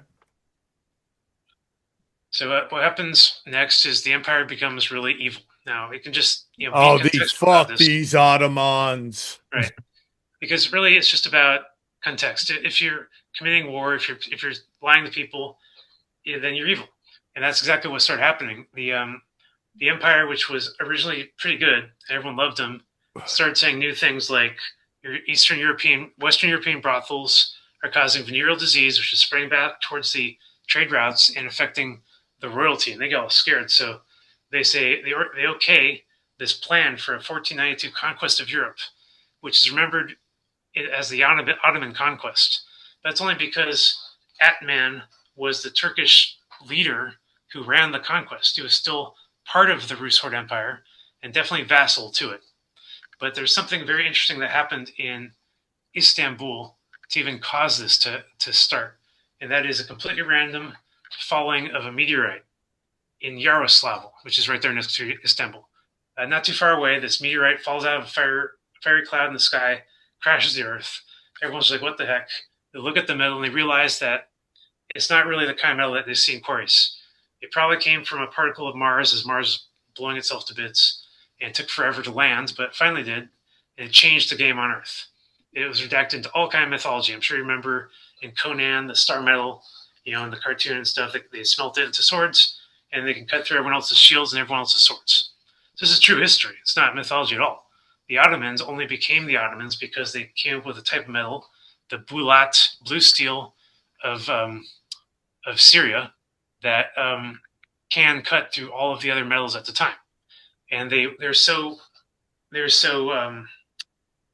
inspired by this that they literally wrote it down in their text a little bit later that God had sent them the 10 Commandments from the sky, which crashed into pieces.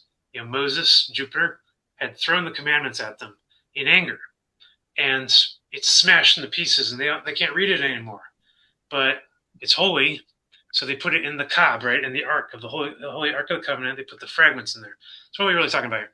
Talking about a meteorite that they didn't have any kind of shape or writing on at all, and they just carved chunks of it, smelted it down, made weapons and shields, went off to battle. After a while, they noticed something in the carving.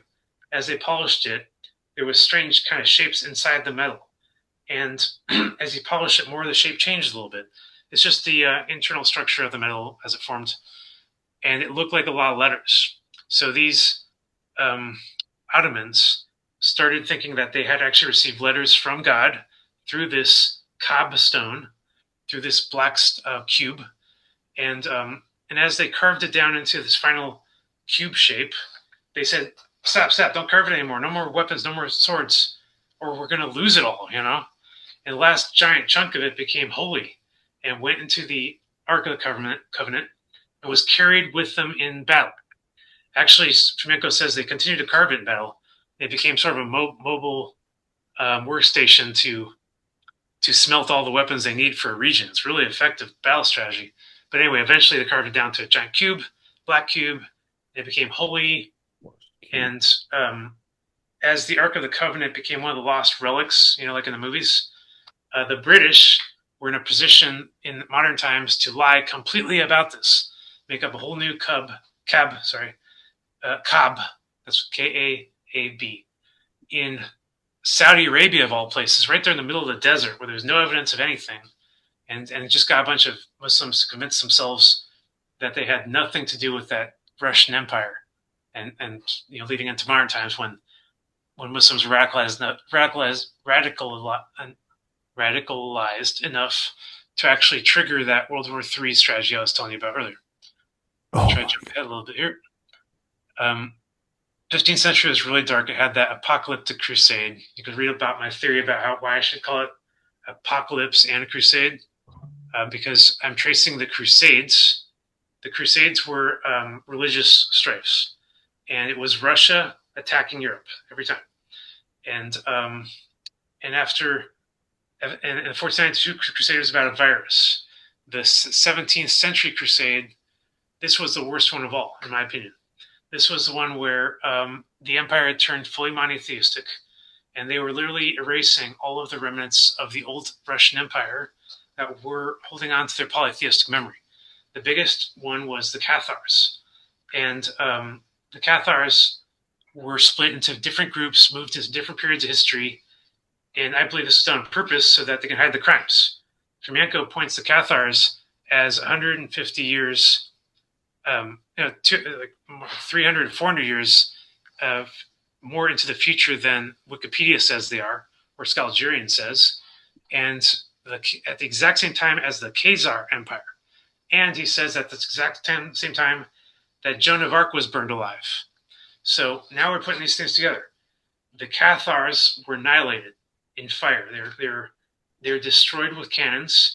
They put up this huge battle. A lot of Cossack generals trying to defend their little villages. They got all the castles blown up, and the remaining people that are captured, they're told convert or die, and a lot of them didn't. You can read the Cathar story. It's tear jerking. They went down in fire because the Catholic Church needed to eliminate all threats to it, from polytheism, paganism, and they needed to absolutely scare the fear of God, as it said, into their own constituents. Once you see people burned alive for their beliefs, you basically are willing to abandon those beliefs. And a lot of people are confused about the Khazars because they think. Do you think the Khazars were real? Yeah, absolutely. Do you think they converted? Well, they were annihilated as well. You can see their annihilation. And under a military occupation of foreigners, they were forced converted into something else. That Khazaria, that's Ukraine, by the way. And Ukraine has had the worst religious strifes and holocausts in all of history. They had a giant holocaust before the Holocaust called the Holodomor, where they wiped off, 50 million people, starvation and otherwise. What? Just because of this schism. Who died? Say what? Who were the ones that were killed? What were they? Jews, Muslims, Christians? Mostly Christians. What's it called? The Holodomor? Yeah, Holodomor. It's still considered just a 5 million famine. And the numbers are heavily in dispute. But you think it was more than that? Oh yeah. And a point is that whole region. Holy cow, dude! Holodomor. Holy cow! That's the region of the Crusades. That's the region of all the modern genocides. The worst of the worst you've ever heard of. You can look up the Armenian genocide. Yeah, I got tattooed, brother. Right.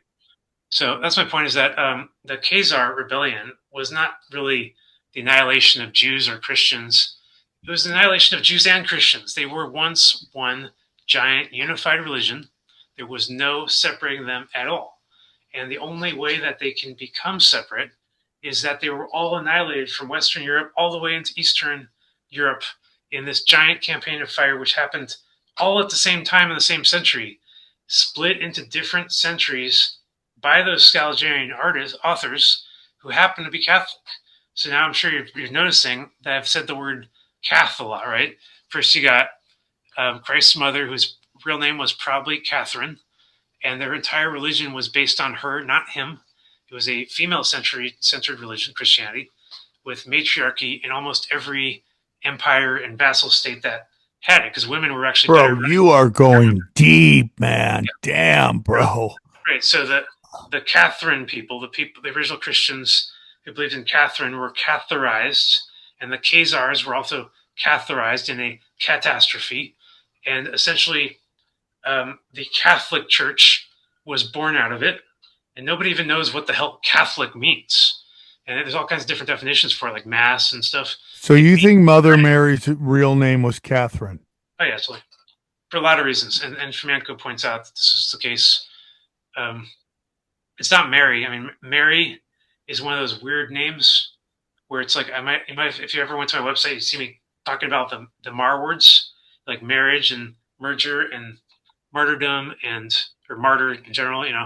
Everything's named after Mars, but not because, well, I should say everything that's any kind of conquest or any type of like system of control, and even words like Mary, like happy, merry, that kind of word. It's just that took over in Western Europe and England and so forth. But the original words in Cyrillic were not Mary. They were something else entirely. They were written in Greek or Cyrillic. So all I'm saying is that whoever decided to call everything Mary did that much later on. And in the first 200 years of Christ's existence, the church did not name him at all. They were so mad about him and his stupid revolution that they literally just didn't even name him in the books. They called him I over and over.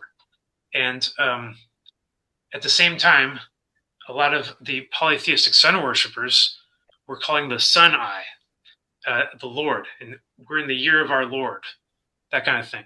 And so it was these same Catholics, that's the point I'm getting to, who decided that I is not going to be Christ. It's not going to be the Son. It's not going to mean in the year of. It's going to mean the number 1. We're going to add literally 1,000 years to the timeline, which is exactly what they did. So the Catholic Church burned alive all of the original Jews, Christians, and Muslims, if you want to call them that, from the Ottoman Empire, to split them into the various forms that we know today.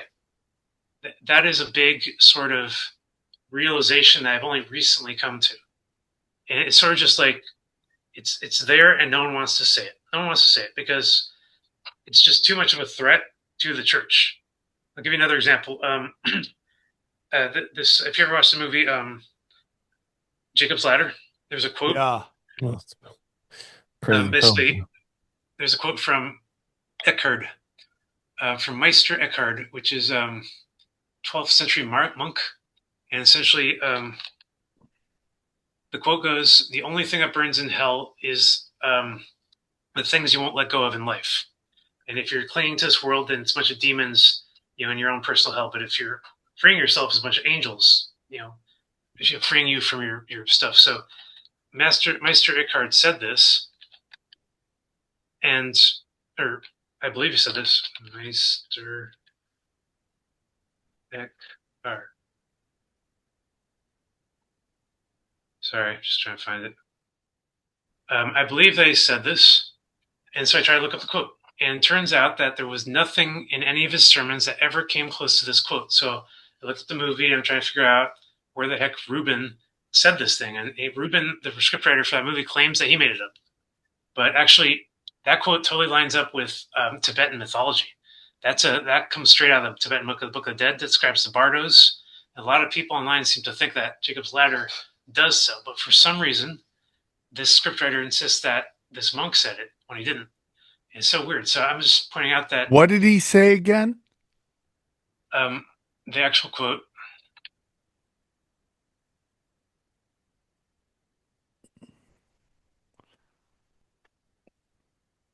I wasn't ready for this one. That's fine. I'm interested in hearing this. Man, you go deep, dog.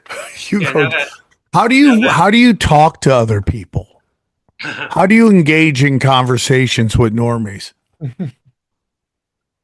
Oh, any chance I can. Right. So the quote essentially has been passed around for a long time and it appears in this movie. And a lot of people seem to think that it's a real quote. Okay. I tried to look it up and I cannot find any verification of it being real. It's almost like if it was real, it's been really wiped, because the official story says that the Pope wrote him a letter challenging everything he was saying you're going, against our doctrine. And that he said, "Oh, say sorry, I'll make a bunch of corrections." And then he dies right before his trial. But people online seem to think that he died because of this quote, and I couldn't find any evidence for it. So my point is, I think the people making the redactions are so afraid of us finding out the real history of anything, because the real history of everything is so extremely threatening to their, just on a foundational level. But all the churches out there that you see right now are basically gatekeepers for people's souls. They're saying you have to go through us if you want to get into the heaven, which they insist is a physical place, just like they insist hell is a physical place. And I guess there's a difference between the Catholics and the Protestants, where the Protestants don't agree that there's only hell and heaven, that the Protestants say there's at least purgatory. There has to be something, to get, give us a chance to escape, right? The Catholics say no, heaven or hell. So it's like, the point is, these quotes redefine all of their authority as not at all what they're saying, not physical plane at all, but more like Tibetan mythology, where when you die, your soul persists on forever. And what you're really wrestling with is all your memories that you've stored in your soul throughout your life. And if you're a bad person, guess what? They're all going to come out, and their memories are still there, and they're not really, and they're going to appear like recurring demons that you're going to have to come to terms with. And if you can come to terms with it, then you finally find that energetic, etheric state of peace where you're not at war with yourself. And that's what the bardos describe. That's what this quote describes. That's what the movie's all about, because in the movie, the guy's going through sort of like a personal hell. That's very similar to the bardos. And this healer pulls him out, says, "Yeah, you're in a personal hell, bardo, and I pulled you out," and kind of thing. So anyway, the point is that I keep finding things in history, in movies, that are clear threats to the church's perceived doctrine. And when I mean church, I mean Judaism and Islam also. And right now we're seeing a war trying to be triggered specifically over these religious sects. So if we have a little more time, I can kind of talk about what I think is happening with this war with Iran. All right. I just want to ask you something before you go into that. What should we get from this? Real history is so simple that it could be taught to a child. Dude, if this is real history, this is not simple. This is some complex shit, dude. Because I'm out to prove stuff on an academic level, and that's very hard. I've had a lot of academics turn away, even people in a Chronologia forum and from Yanko's forum, not wanting to read my book, turning their backs. It's hard because every single person has a prior persuasion on their belief. And what's the name of your book? My book is The Third Story. The Third Story. Right. You can just go to thirdstory.site and you'll find the landing page. The entire thing's written. I'm probably going to try to publish it this year if I can find anyone to help me do some feedback. Like I said, I went professional with this because I had all this agentic development that looked at writing style, looked at pacing and everything. Got to 350 pages. Went through the whole thing myself in many drafts. And honestly, I'm impressed. It felt like somebody else was writing the book for me. It was not what I expected because a lot of this stuff just stands out. It's just like, really? Like, oh my God, did you know this? Did you know this? All of history is full of these just major explosive, suppressed bullet points, talking points. If anyone wants to know any of it, then their perspective changes completely. That's how dangerous it is. That's exactly what I'm talking about. So apparently it all had to go. Every single thing in all of the Earth's history that was a threat to the monotheistic church had to be completely destroyed and suppressed in any way. And some of the things that couldn't be destroyed had to be covered up, in plain sight. Are you a polytheistic man? Yeah, actually, I was wondering what I should call myself. If I believe that all the gods were planets in the past, then I have to say that I am now a polytheist. One of the many gods is the sun, right? Do you believe in the sun? Most people do, right? It's going to give everlasting light and abundance and forever. And I mean, that's just something to believe in. In the old days, there was no magic to it. Old mythology was science of today.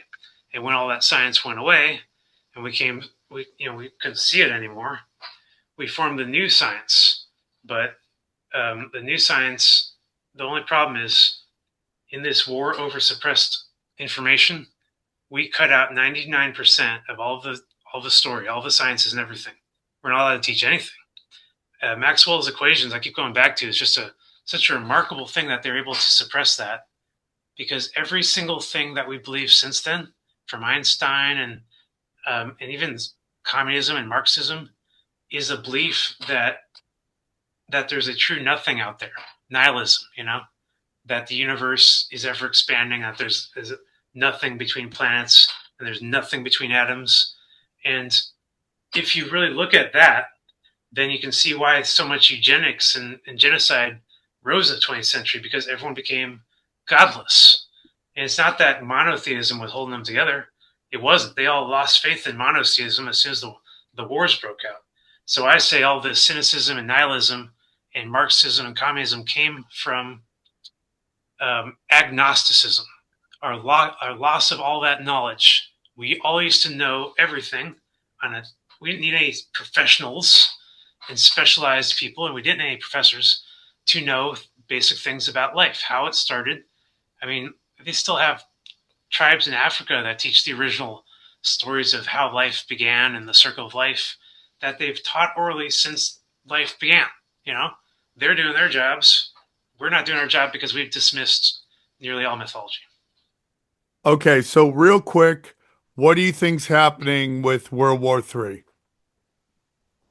If you look at the history of the CIA, right after World War II failed, they went into Iran and they set up a bunch of nuke stations and pipelines. And they also set up a Shah, and they published him significantly and funded him. And the Shah suppressed the people for 30 years and banned honey and stuff. And it was just a matter of time before the people were like, all right, we're pissed at them. So guess who shows up? The CIA shows up again with their brand new repackaged Wafist, breakaway extremist Muslim brand called Ayatollah. And they set up the Ayatollah in a coup. It wasn't anything that people wanted. And you can look up the CIA's involvement, $1 million. And the whole goal was to make sure that those nuke plants would fall into the hands of people that were considered extremists by the West. This ballooned out of proportion over the last 50 years of our lives, as the Ayatollah remained in power, actually had come close to, enriching uranium, and were involved in proxy warfare all over the planet. It's just a matter of time before one of these dirty bombs hit somewhere. So this whole war comes down to one thing. Do you believe the White House, Intel, CIA, when now they're saying that they know there are refineries and nuke stations in the mountains in Iran? I know that the CIA was lying to us just 2 years ago with Biden, but that's the thing. They have to, they change their culture and stuff, and maybe they're finally doing it on the right side. And if not, fine. I think that CIA was the biggest problem we had. They're creating these major world problems that would eventually trigger directly into World War III.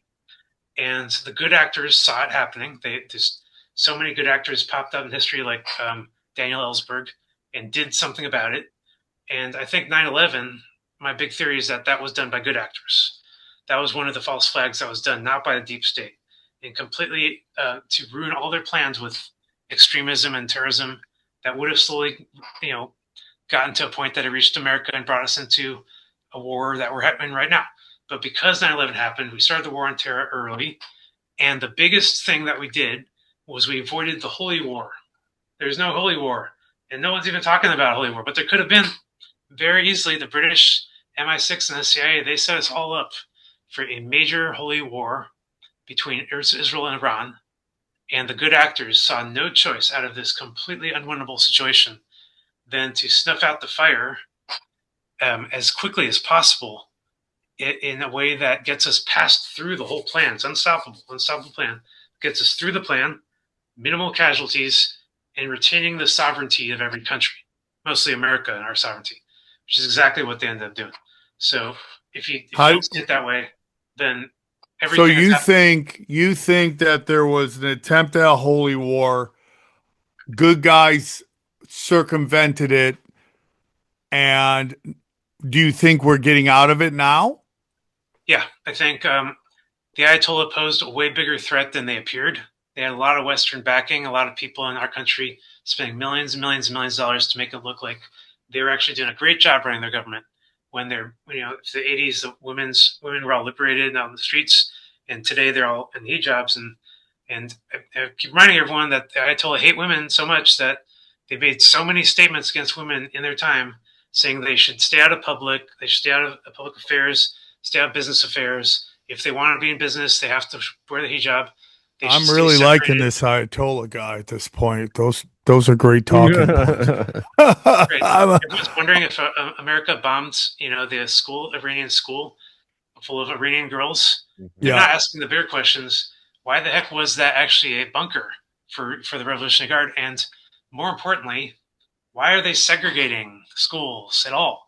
I mean, it's their fault that those girls died. And it's really not hard to imagine that those Iranians would totally allow that to happen because they're against schoolgirl education. They've said so many times, So there's just a lot of caveats here. And I guess I wouldn't be so sure if I wasn't born as, Jewish and Israeli. And I've been hearing this narrative my whole life that this was going on. It's just a matter of if you believe it. It took me a while to actually look at it directly. And I was really surprised that the MI6 and CIA really, really had their hands in this. In 9/11, let's not forget, we destroyed the CIA's main headquarters that wasn't even disclosed. It wasn't even listed as on the business record, and we destroyed it on that day. We took it out, all of Building 7. And we took out the CIA that they never recovered. So this is really just about dealing with the leftovers of all their crazy plans that they set up before we took them out in 2000. Let me ask you something, and this might get uncomfortable. Do you think Israelis are the good guys? I think that there was so many war hawks on that country that they were going to lead their country directly into a war that they would be annihilated in. And Iron Dome would fail them, and they would have no recourse but to beg America to come and sacrifice itself and its entire navy to save them. And there was one guy, Bibi, who basically saw the light of this whole thing. He said, we cannot make this a religious war.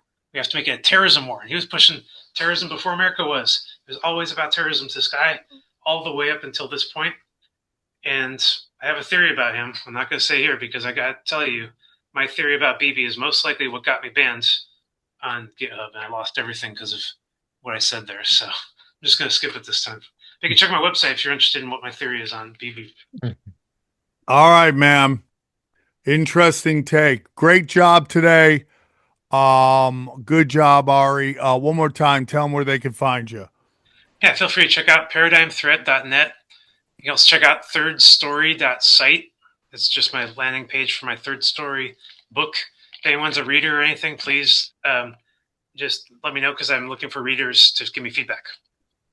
All right. Thanks for coming on. Great episode, deep episode, and let's break it down. Oh, okay. What'd you guys think of Ari? Let's get into it. History is simple, easy, he said. I mean, yeah, he's like, it's easy. I'm like, there's nothing easy about what you're talking about. It took you like dense. 80 PowerPoint slides to explain it. No, it was not. I've heard that before. Again, like I was telling you guys about that book. It's called The Secret History of the World. It somewhat gets into that stuff. It's very interesting.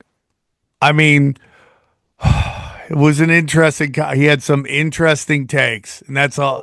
I'm going to say that nicely. Armenian Mary, that was interesting. Harry Mary. Yeah, like Jesus is an Nephilim. Listen, Mary. This isn't dismissal because I think it's interesting. And I'm always interested in hearing different theories. So I thought it was interesting. I also like Suzuki Jesus or whatever his name is. Dude, I would take Jesus. Japanese samurai Jesus any day, dude. Suzuki Jesus? Yeah. God, if I ever had a son, that is literally his name. Suzuki Jesus. Suzuki Jesus. Oh, boy. I just love that they Japanesed his name. You know what I mean? That would be like if he was from Mexico and they were calling him Juan Jesus, like Juan Jesus. There is a Juan Jesus out there. There's a lot of Juan Jesus. Oh, there's got to be a Juan Jesus. Dude, my new fake name is going to be Suzuki Jesus. What's your name, Suzuki Jesus? That's like your Ron Mexico or whatever. Yeah. If I'm going to stay in a hotel, no one knows who I am. Yeah. That's your burn. No, there's nobody here. There's some guy named Suzuki Jesus. He's Add me on Snapchat. I'm Suzuki Jesus. Very interesting. I have heard the theories of that Saturn was very close. It was considered the second sun. Yeah, I heard them too. I heard them mumbled on the streets of Hollywood Boulevard at night by passing. Johnny, shut up! Black Sun. I mean, we've heard a lot about that. I've heard a lot about Black Hole Sun. Good song, dude. Won't you come? Good song. Wash away the rain, Black Hole Sun. Okay, go to samtripoli.com. Bang, bang, bang. I have more theories on this. We'll get into that after. If you go to Sam Tripoli. Black Hole Sun. What is that? Hit home, you freaking Black retard. Hole Sun. Look at that. Yep. All of my dates are there. I mean, all my videos are there. Oh, yeah, go to samtripoli.com for my dates. Hamilton next weekend, Toronto, Dallas, Fort Worth, Huntington Beach. My live taping, guys, if they let me do anything close to what I want to do, it is going to be pure murder. Albuquerque, Austin, St. Petersburg, Lawrence, Kansas, Tulsa, Oklahoma, Skankfest in New Orleans, Austin closing it out. All my content's there. Go check that out. Keep going down. The best premium content in the game. I'll put it up against everybody. When Kurt Metzger's available, we do the Kurt and Sam experiment. The Conspiracy Kings. and then some deep dives and some whatever this is with two of the best in the business, Austin Picard and Brad Binkley. Cash days, talk about it, Johnny. Yeah, how he's just hammering the markets right now. That's literally all the information you could have in the title there. I mean, he hasn't done that in a long time, but that's like, what are you doing, dude? If you're buying April 13 puts on the SPY, he's looking at a $670 strike price, around $290 each. Go ahead and get in on that trade. I mean, these are freebies. What are you doing, retard? Imagine when you get it, pay for it. Look at his face there, dude. Come wait. That's the guy. That's our guy. Oh my god, dude. Okay. What else? So go check that out. Go Downcast one's coming. I'm dealing with that this week. And then all of Word War debate. Get into that, dude. Hopefully some very big news is coming. World War debate, also Contender series. Let's get that going. That should be next week. It should be set up. Contracts are signed. We're getting that going. Buy gold and silver. We love Wolfpack Gold. Mineral King. Oh, I got to re-sign up for that, so that's not going to be good. I don't know how to do that. AquaCure Hydrogen Brown Gas. Check that out. If hydrogen keeps you young. Harley Ray, we love them. Their candles, their crystals, everything. They're sage. I just took, in between shows, I took Chemical Free Body. I love everything that they got. It's my supplements. Joel Staley, if you want to stay in shape. EMF rocks. Now listen, I'm going to tell you guys. This dirty electricity can shish kebab your brain. We've seen podcasters say crazy shit. I go, dude, because they're cooking their brains. They're cooking their brains doing all this electricity around you. Yes, guys, we're not electricians. We're not plumbers. We're not roofers. I agree with all that. But we are around all this dirty electricity, and it is shish kebabbing our brains. Okay? Someday you'll realize that. Then we got Prometheus, if you want a decentralized website, and then Brain Supreme. We love them. Anything else for you, XG? Check out my podcast, XG Marks the Spot. I did a deep dive on the GATE program. Go check it out, please. I would love to hear you talk about smart kids. That would be fucking fire. I just want to Johnny, hear a deep dive. I want to hear what then they take the smart kids and they put them in the other room and they make them drink this pink shit, man. And then they get all weird and shit and they can't remember. All right, thanks for listening. I had a participant. It's like a Cheech and Chong record or something. Right? I seriously just did a Cheech and Chong. I had a participant, and we brought. That's the thing that I played earlier today. We brought up how Johnny's a GATE program participant as well, and he can tell his girlfriend to wake up. Johnny was in it, and he's in the gay program. They made him drink this gay shit, dude. It's fucking weird. Anyways, Chili, how's those tits? Hey, if you go to YouTube.com. And you check out our YouTube channel. It is growing. YouTube.com official tinfoil hat or tinfoil hat official. And showing at the same time. We are growing and showing. We our channel's literally trans. It's got tits and a dick. Okay, go check that out. Yep, there we go. Tinfoil hat official. Tinfoil hat official. Yes, we're banging out great episodes. You love it. I love it. We all love it. Yeah. And Johnny, can we make the our channel show the latest video? Because like people go to find the videos and they gotta go click live. You should just whenever you post one, just make that replace it. Yeah. How do you do that? I mean, I'm not going to tell you. It's a couple steps. You just go to customization, though. Home tab customization. All right. So back to this. I'm gonna say something. I love every guest. I think they're great. He said some things about Jesus, some other Mary being a, Nephilim, and that's going to upset some people. He has an interesting view on Israel. He has an interesting view on Netanyahu. So you got to kind of take everything with a grain of salt. Am I That's wrong? That's a fresh take, I will say, on Netanyahu. Yeah, I mean, they don't want to be a religious war. I'm like, I don't see. And I just want to say, because some of you guys are going to lose it on me because I didn't push back on that. Well, first of all, I just think it wouldn't have gone well if we got into a heated discussion. I just don't think it was a good idea. And second of all, this show really is about letting people talk and say what they want, and then God have mercy on their soul in the comment section. I don't know about Nephilim Jesus and Nephilim and Nephilim Mary and all that stuff. I definitely don't think Netanyahu's a good guy in any fucking way. If he could turn this into a religious war, he would have done it in 2 fucking seconds.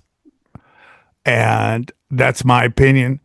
But again, this show is about letting people say what they want to say. And I don't know if it was possible to get a real good heated discussion on that. And that's all I'm going to say about that. Yeah, so some of you guys can kill me on that if you want. I'll take that. But sometimes you got a debate show. We're not having debates here. It's not a debate show. It's not a fucking argument show, except for when XG tries to just interrupt with a question that has nothing to do with what we're talking about. That was the other episode. You guys missed it. We were past over. Hey man, let me ask you something. What color sun? Hey dude, why do Latinos have fat asses? It was it was a little bit of a better question than that. So take everything with a grain of salt. It was at the end. It was at the end too. It's not like you said that in the beginning. I know. So, but it's like, I love Jesus. Maybe I should have pushed back a little harder, but I just don't think it would have been entertaining or gone well.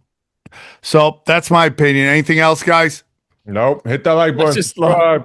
I love that story of like Suzuki Jesus was like, you know what, Jesus, vanilla Jesus, I will die. You just go on back to wherever, Turkey or whatever. So he literally kamikazed himself. Yeah. He's the first kamikaze. Yeah, the original kamikaze.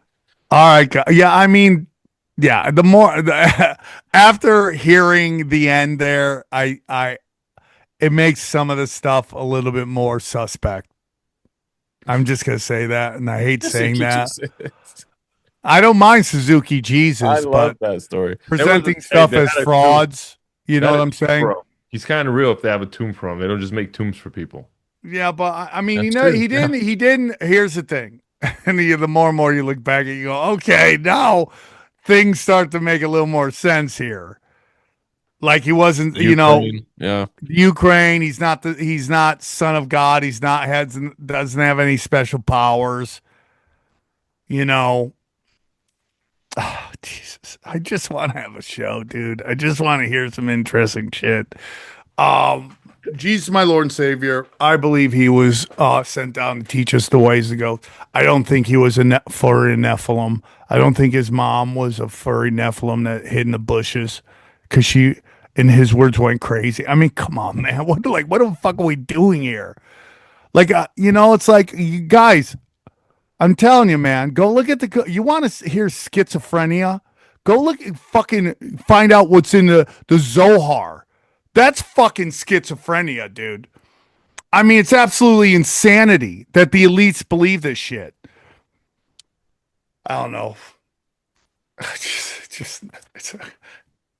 Occasionally you have these fucking shows, dude. It was a good episode. It's just it was a great episode, but there's a couple things that could be upsetting to people, and then and I don't like to cause chaos on the show. But again, it's like you want to read fucking retard shit, go read the Zohar. I mean, and that's what these elites think. So that's it.